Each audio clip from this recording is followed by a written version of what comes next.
नमस्कार दोस्तों, defence show में आपका स्वागत है। तो दोस्तों, जैसा कि आपको पता ही है कि इंडियन आर्मी लगातार एलएसी पर एक के बाद एक बड़े ऑपरेशंस करते जा रही है, जिससे कि चाइना बैकफुट पर है। तो इस वीडियो में हम बात करेंगे इंडियन आर्मी के ऐसे ही 4 बड़े मूव्स के बारे में जिन्होंने चीनी सेना को हिला कर रख दिया है। तो वीडियो में अंत तक बने रहिए, साथ ही लेटेस्ट डिफेंस अपडेट्स के लिए चैनल को सब्सक्राइब कर लीजिए। तो चलिए वीडियो शुरू करते हैं।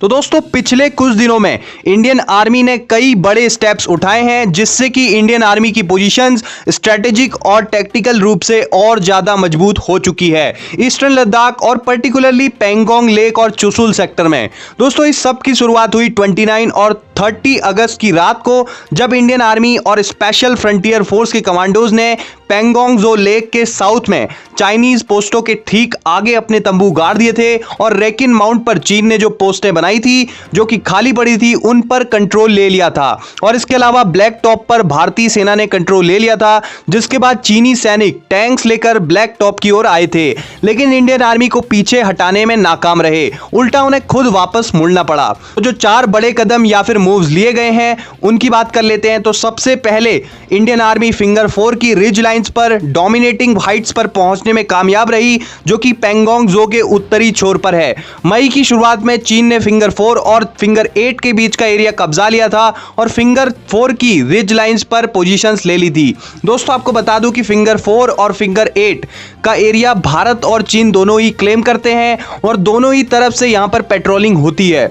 करंटली रिपोर्ट के हिसाब से भारतीय सैनिक चीनी सेना के कैंपों से ज्यादा ऊंचाई पर है फिंगर 4 में, जो कि भारतीय सैनिकों को एक महत्वपूर्ण एडवांटेज देता है। दोस्तों, दूसरे एक्शन की बात करें तो भारतीय सैनिकों ने चीनी सेना की हर घुसपैठ की साजिश को नाकाम किया है और चीनी सेना को भारत की ओर की किसी भी हाइट्स पर कब्जा करने से रोका है।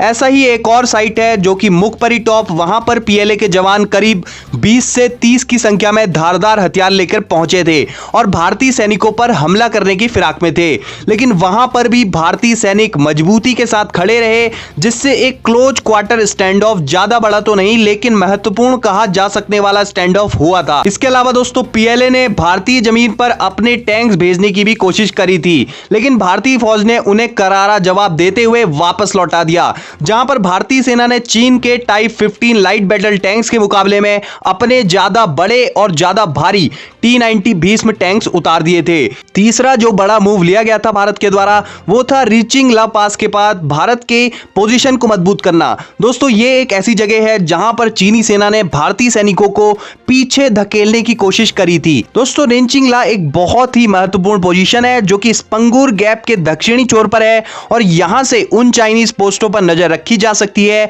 जो कि पेंगोंग लेक के दक्षिणी छोर पर फैली हुई हैं। और यहां पर रीचिंग ला में भारतीय सेना ने चीनी सैनिकों को सरप्राइज देते हुए खुली दोपहर में अपने टैंक्स ड्राइव किए थे।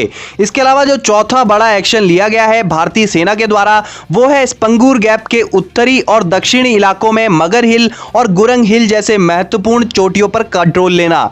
दोस्तों, स्पंगूर गैप चुशुल वैली की ओर से खुलता है और भारत के हिसाब से किसी भी युद्ध की परिस्थिति में चीन चुशुल पर स्पंगूर गैप के थ्रू ऑफेंसिव अटैक कर सकता है। इसके अलावा दोनों साइड से कई हजारों सैनिक, तोपें, टैंक्स और अन्य उपकरण भी तैनात हैं और अब भारतीय सेना लगातार ऊंचाइयों पर पोजीशंस लेती जा रही है और जिसके बाद चीन की घुसपैठ को रोकने की क्षमता भारतीय आर्मी की और भी ज्यादा बढ़ चुकी है। तो यहां पर एक बड़ा टैक्टिकल एडवांटेज मिला है भारतीय सेना को। आप क्या सोचते हैं इस बारे में कमेंट सेक्शन में जरूर बताएं। साथ ही लेटेस्ट डिफेंस अपडेट्स के लिए चैनल को सब्सक्राइब जरूर करें। जय हिंद, वंदे मातरम।